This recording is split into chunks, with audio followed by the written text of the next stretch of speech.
In our previous video, we developed some theoretical results for reasoning about transformers.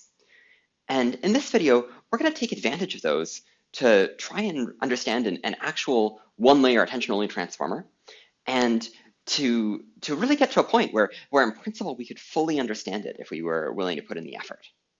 So that's kind of exciting. Now, to recap, the key idea from the previous video was just that we have this these two circuits, the OV circuit, which tells us how an input, a token, if we attend to it, will affect the logits, and the QK circuit, which tells us which tokens want to attend to which other tokens. And they correspond to these matrices, which we have over here. So that's the key idea that we need. And so the OV circuit it sort of describes how the source token, the token we attend to, affects the output, and the QK circuit how it affects which tokens want to attend to it. So the destination. So the one links the destination token to the source token, and one links the source token to the output token. And so a very natural thing to do is to go and say, well, okay, let's think about a single source token, since that's the one that both of these circuits connect to. And let's ask first, which tokens want to attend to that token? And if it gets attended to, what is its effect on the output? And so, for example, we can see that the token perfect, well, the token R wants to attend back to perfect. And then if we attend to it, we'll increase the probability of perfect, and also to some extent super and absolute. And that means that we increase the probability of what I'll call a skip trigram, where we see the token perfect, and then we jump over some tokens, and then we see the token R and increase the token perfect being increase the probability of the token perfect being the next token. So we sort of say perfect, later on R perfect, or it can be other things too, because it could be the other tokens that attend back and the other tokens that get increased in probability. So perfect looks super, and things like that. Of course, you could also look for the tokens that get decreased in probability. I think the ones that get increased in probability are the most interesting.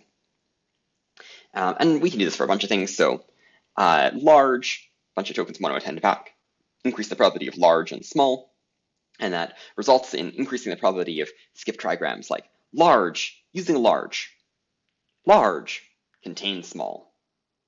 So it's kind of this like copying aspect to it, or copying or using similar words, where something far and potentially quite far back in your context can now influence your next token.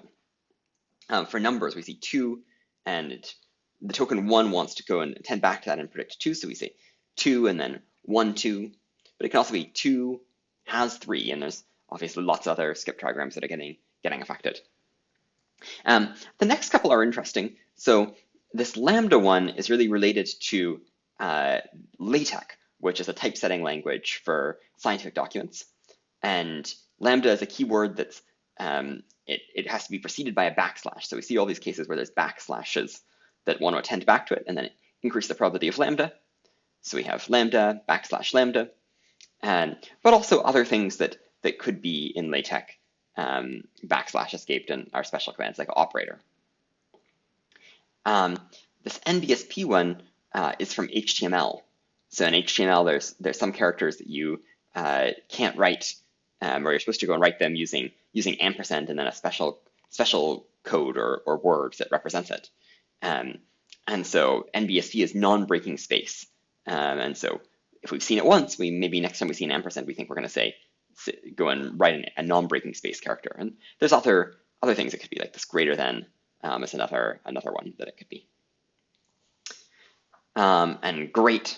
This is maybe a more normal thing, although I suspect this is related to titles, like titles of books or something like The Great Gatsby or something like that, a little bit. But the uppercase great, great, the great. Okay, but just stepping back, it's worth noting here that we didn't run the model. We just went and took its weights, and we're reading algorithms off its weights. And these algorithms, of course, there's a similar, we'd have to do this for every attention ad, but they're sort of telling us the whole story of the model. without running it, and we can just understand it by studying these matrices. Now, the matrices are fairly large, and it could be quite a bit of work, but in principle, we could fully understand this model. Okay, now that copying is one example of the kind of thing that it does. It does some other fun things. So this first example here on this new slide is very similar to the previous one. We're going to just copy Indy. Yeah, sometimes a single word, the tokenization system will split it into two tokens, and so we might have the name Cindy, and sometimes it gets split into a C and Indy. So we see Indy, and then we want to go and say Cindy, and that's two tokens, the C and the Indy. And so we have C attend back to Indy, and then we increase the probability of Indy, or possibly all uppercase Indy. A fun variant of that, and I actually didn't see this in the model that I was using to prepare this talk. Unfortunately, didn't have this. These are actually from a different one-layer model, but I think it's a very interesting behavior. Sometimes you'll have a word, and you look at the version where it's tokenized as a single word, but it could also be tokenized as two tokens. And so then you have the tokens that could be the first part of that, like a space P or a P, attend back to the full word, and then increase the probability of its continuation, or things like pipe, the plural version, which I guess is sort of very close to it being a continuation. And we can also have just similar words so we could have spikes, and that starts with SP instead. So this isn't quite literally copying, but it's also very interesting. And all of these other ones are examples where a word can be tokenized potentially in two parts: Ralph, R Alf, Lloyd, L Lloyd, Pixmap, P Ixmap, and then it tries to go and correct that. But do other fun things as well, like all uppercase Alf. I guess with Lloyd, the reason we're seeing Athrun and a C over here is because there's probably some famous Catherine that's either their last name is Lloyd or associated with Lloyd in some way. You might wonder about why is there a Q for the Pixmap? Well, there's a programming language called Qt that has a class called QCanvas, and presumably it interacts with Pixmaps. So we have all of these sort of interesting stuff hiding in these matrices if we look at them. Now, I think one thing that's a really an observation that had me kind of excited about these is, if you look at neural networks, and especially if you look at language models, sometimes the cases where they predict strange things are very inscrutable, and you just have no idea, why in the wide world would the model suggest that. And an interesting thing that I found looking at these attention heads is that they're kind of forced to introduce bugs. There's places where in order to go and sort of encode as many possible of these useful skip trigrams, they necessarily add some bugs. So for instance, for the Pixmap one, we want to be able to go and say P Xmap to go and complete Pixmap, and Q Canvas to go and say Q Canvas later. Those are both valid things, and those all make sense. But then that necessarily entails that we must also have P Canvas, because they have to go together in any order, and that seems like a bug. As far as I can tell, there's no P Canvas object that's in some programming language or being used, and so that seems to just be a bug that follows from the way that we're encoding things. And similarly, with Lloyd, Lloyd and Catherine both seem like reasonable things that could be increasing the probability of, but Cloyd and Lathrun both seem like they're probably bugs that are just coming from the way that things are being encoded. And so that's kind of neat that we can understand these bugs and how they naturally follow from it trying to do something reasonable and then just having limited expressivity. So we've seen a couple sort of abstract patterns, and it's maybe worth calling out. So one is that you see some token, and then you see a token that might precede it and predict the same token. So you see 2, then you see 1, and you think, probably I'm going to say 2 again. Another pattern is that you see a token, and you see a token that might precede a similar token. So 2, and you see has, and you think, maybe we're going to talk about a number again. I'll also increase the probability of 3. It's not literally copying, but it's very similar. There's this version where you see a token that can be tokenized in a split way, and then you see the first part of the split version, and you predict the second part. It's sort of an interesting pattern. And then there's a variant on that where we see a split token, or a token that could, a word that is represented as a single token but could be split. And we see the first part, and then we predict a variant of the second part, like the all uppercase version of it.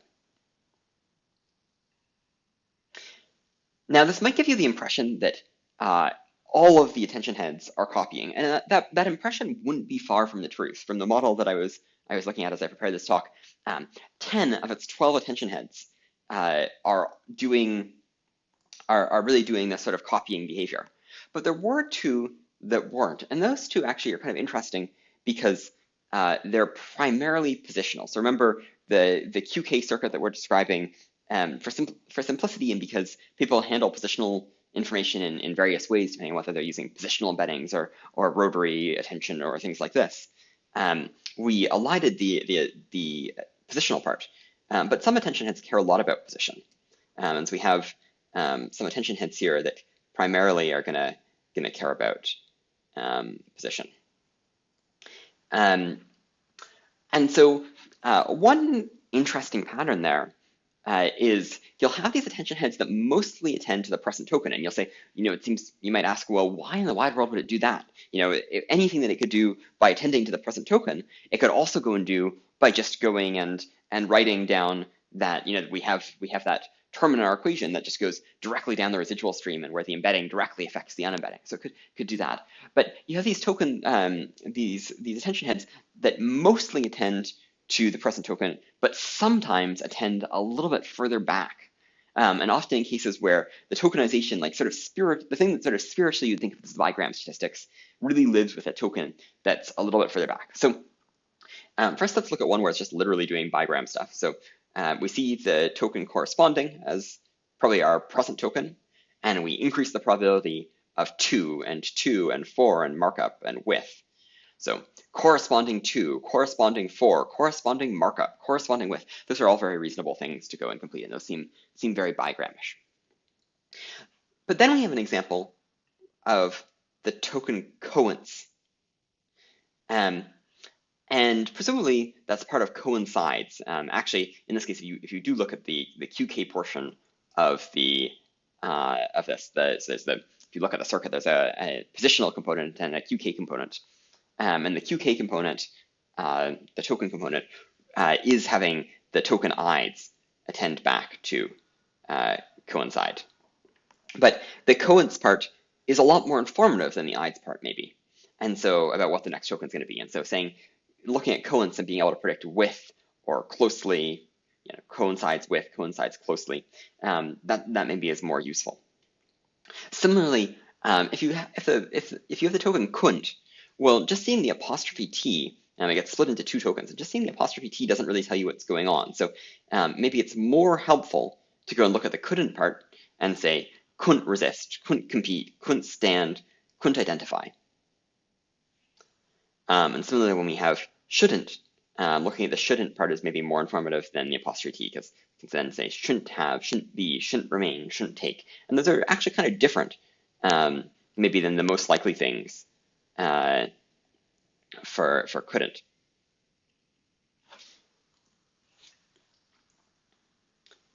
Okay, so in summary, our one-layer, I guess there's a few interesting points. So first of all, these one-layer attention-only transformers can be understood by studying these OV and QK circuits, and that's really neat because understanding models is hard, and we often don't understand.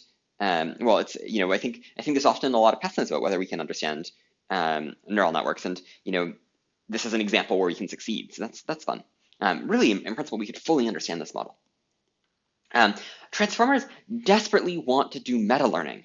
I think this is actually this was a very surprising point to me. Like, the model goes and dedicates 10 out of its 12 attention heads to going and doing meta-learning-y stuff. It wasn't at all obvious to me that the model was going to do that. In fact, I would have expected it to mostly be doing sort of n-gram statistics-ish stuff. But even though the model's architecture is actually quite poorly suited to doing meta-learning, we'll see that it has much better meta-learning abilities later on. I think that yeah, it's dedicating a ton of its capacity anyways to going and accomplishing that. Um, the constraints of the system force the model to introduce bugs. So going and trying to represent just sort of perfectly reasonable things, these skip trigrams, intrinsically forces the model to have certain bugs that are very inscrutable if you just look at the resulting behavior. And so that's pretty interesting. And then finally, attention-only transformers are linear if you freeze the attention patterns. And again, this trick of functions that are simple if you can go and hold one thing constant, even if the whole function as a whole is very complex. That's a very nice point of leverage that I always appreciate when I find something like that. Well, that's the talk. In the next video, we're going to go and discuss a way to sort of automate and much more quickly analyze one layer similar models to this.